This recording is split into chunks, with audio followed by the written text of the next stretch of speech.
Assalamualaikum, selamat sore. Kami dari kelompok 5 ingin mempresentasikan tugas UTS kami dengan judul Manajemen dan Organisasi. Perkenalkan, nama saya Rizky Vandala Duma.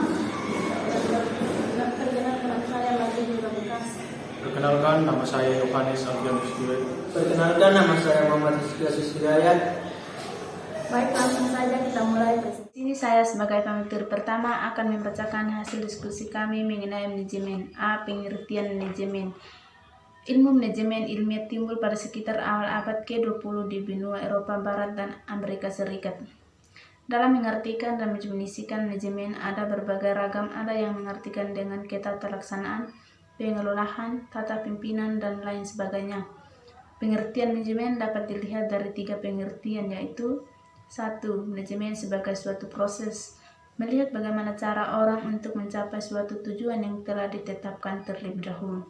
Yang kedua, manajemen sebagai suatu kolektivitas manusia, yaitu merupakan suatu kumpulan dari orang-orang yang bekerja sama untuk mencapai tujuan bersama. Yang ketiga, manajemen sebagai ilmu dan seni, melihat bagaimana aktivitas manajemen dihubungkan dengan prinsip-prinsip dari manajemen.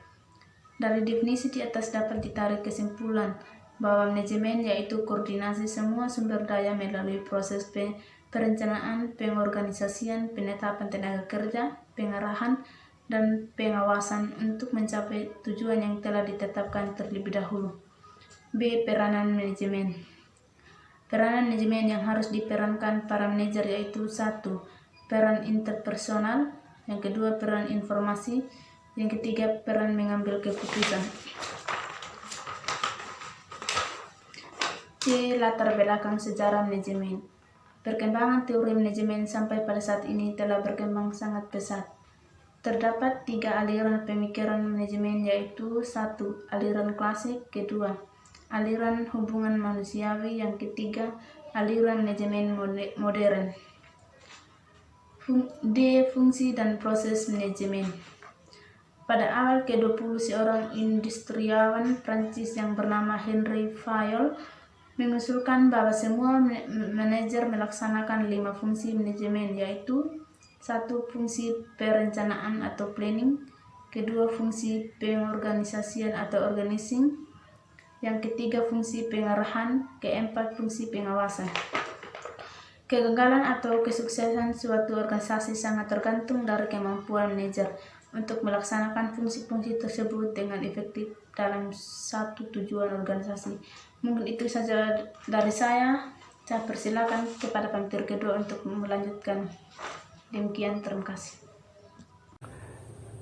Baik, saya akan melanjutkan materi yang dibawakan oleh teman saya tadi.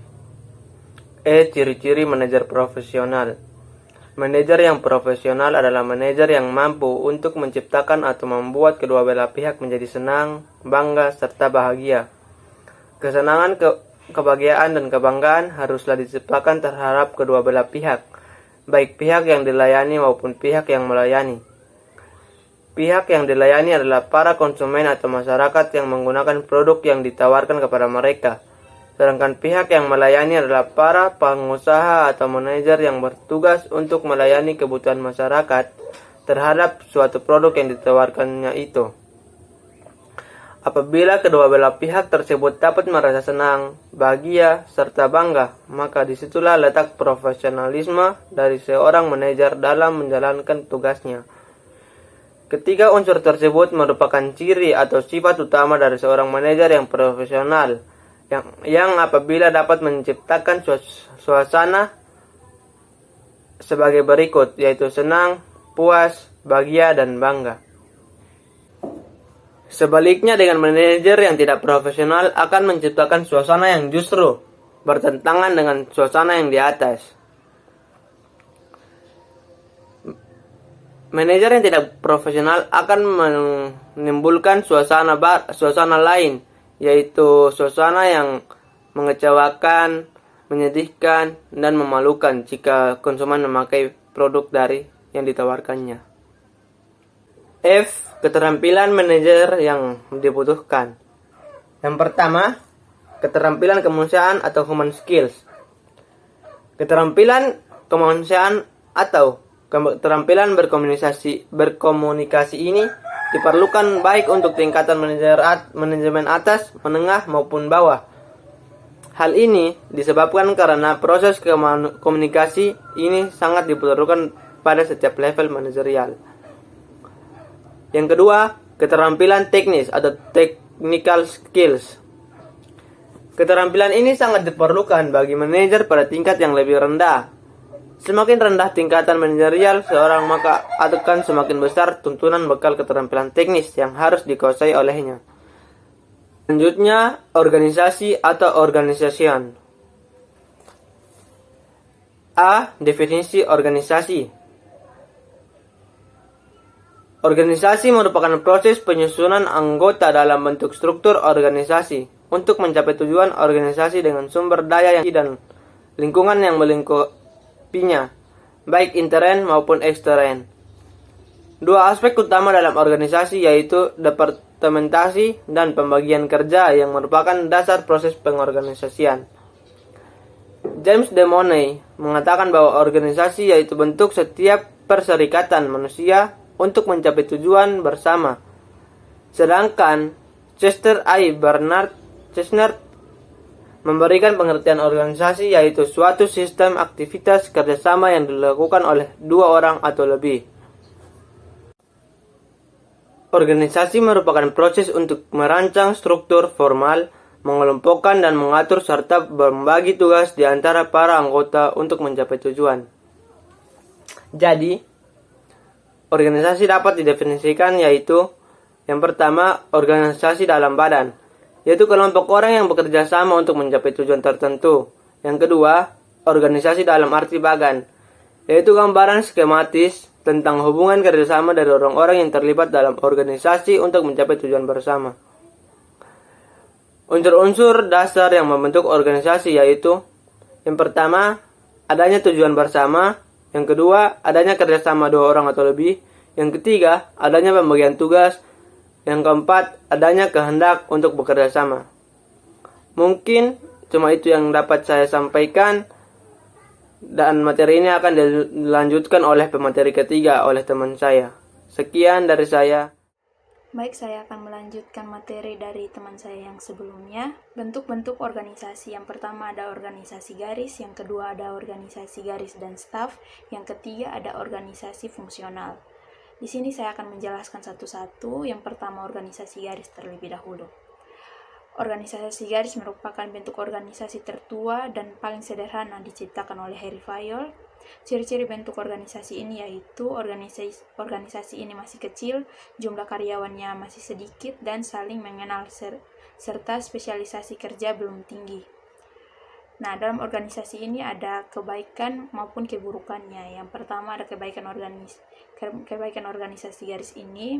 Yang pertama, kesatuan komando terjamin sepenuhnya karena pemimpin berada dalam satu tangan. Yang kedua, garis komando berjalan secara tegas karena pemimpin berhubungan langsung dengan bawaan.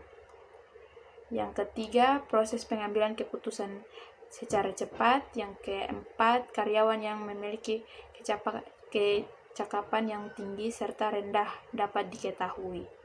Juga karyawan yang rajin maupun yang malas. Yang kelima, rasa solidaritas yang sangat tinggi. Kelemahan organisasi garis, yang pertama, seluruh organisasi tergantung pada satu orang saja. Yang kedua, adanya kecenderungan pemimpin bertindak secara otokratis. Yang ketiga, kesempatan karyawan untuk berkembang terbatas. Nah, dalam organisasi garis ini memiliki struktur sebagai bisa dilihat di sebelah.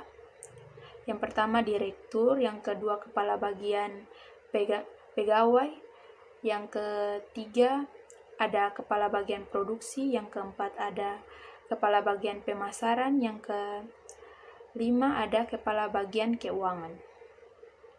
Kita masuki kepada bentuk organisasi kedua, ada organisasi garis dan staf. Kebaikan organisasi garis dan staf yang pertama dapat digunakan dalam organisasi yang besar maupun dalam organisasi yang kecil. Yang kedua, terdapat pembagian tugas antara pimpinan dan pelaksana sebagai akibat adanya staf ahli. Yang ketiga, bakat yang berbeda yang dimiliki oleh setiap karyawan dapat dikembangkan menjadi suatu spesialisasi.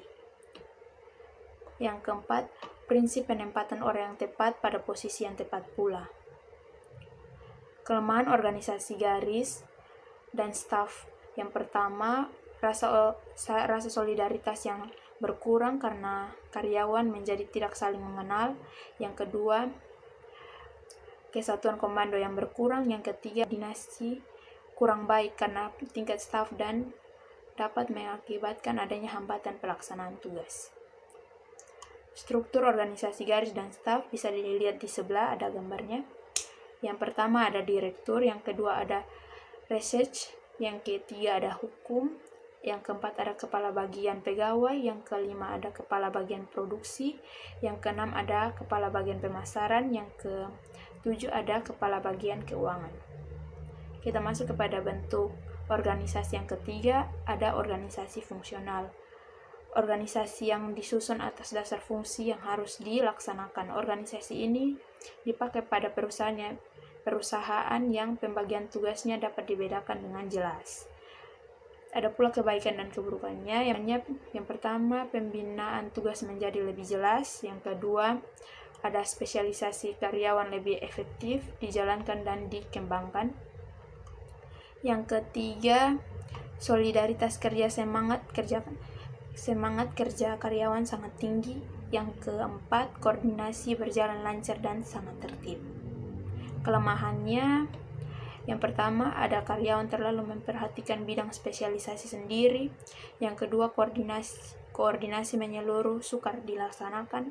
Yang ketiga, menimbulkan rasa kelompok yang sangat sempit dari bagian yang sama sehingga sering timbul konflik. Nah, struktur organisasi fungsional bisa dilihat di sebelah kiri. Yang pertama ada direktur, yang kedua ada manajer pemasaran, yang ketiga ada manajer keuangan, yang keempat ada manajer produksi, yang kelima ada manajer personalia. Di bawahnya ada proyek A, ada proyek B, dan ada proyek C. Sekian presentasi dari saya. Materi selanjutnya akan dibawakan oleh teman saya yang berikutnya. Terima kasih. Akan melanjutkan materi tentang manajemen dan organisasi. Prinsip-prinsip organisasi. Organisasi merupakan wadah di mana berlangsungnya proses-proses perorganisasian sumber daya organisasi. Untuk itu, diperlukan suatu prinsip yang akan melandasi kegiatan-kegiatan perorganisasian dalam sistem manajemen. Prinsip-prinsip tersebut adalah 1. Kekuasaan dan tanggung jawab. Kekuasaan selalu terkait diikuti oleh tanggung jawab. 2. Disiplin. 3. Kesatuan pemerintah. 4. Keterpaduan arah. 5. Subordinisasi kepentingan. 6. Rumenersia. 7. Sentralisasi. 8. Rantai kekuasaan. 9. Keteraturan. 10. Keadilan. 11. Stabilitas hubungan kerja. 12. Inisiatif. 13. Teamwork. Sebab-sebab keberhasilan dan kegagalan organisasi. 1. Sumber daya manusia. Penyebab ini adalah yang terpenting karena dengan tidak adanya SDM yang memadai, baik itu organisasi maupun perusahaan tidak akan berjalan dengan baik. 2. Harmonis. Hubungan yang baik akan menciptakan perusahaan dirasakan seperti rumah sendiri bagi pegawai maupun staf yang terlibat dalam perusahaan itu. 3. Strategi. Strategi yang baik akan menghasilkan hasil baik. Perusahaan ini menerapkan beberapa strategi yang akan menguntungkan perusahaan. 4. Lokasi. Memilih tempat yang tidak terletak jauh dari pemukiman penduduk dan akses lain yang dapat dijangkau dari berbagai tempat. 5. Fasilitas. Perusahaan memiliki berbagai fasilitas di samping rental komputer, juga ada jasa pemakaian internet. Di samping itu, fasilitas ruangan yang memadai dan akan membuat setiap orang merasa betah untuk berada di sana. Sekian. Demikian hasil presentasi kami. Kurang lebihnya mohon dimaafkan. Sekian dan terima kasih.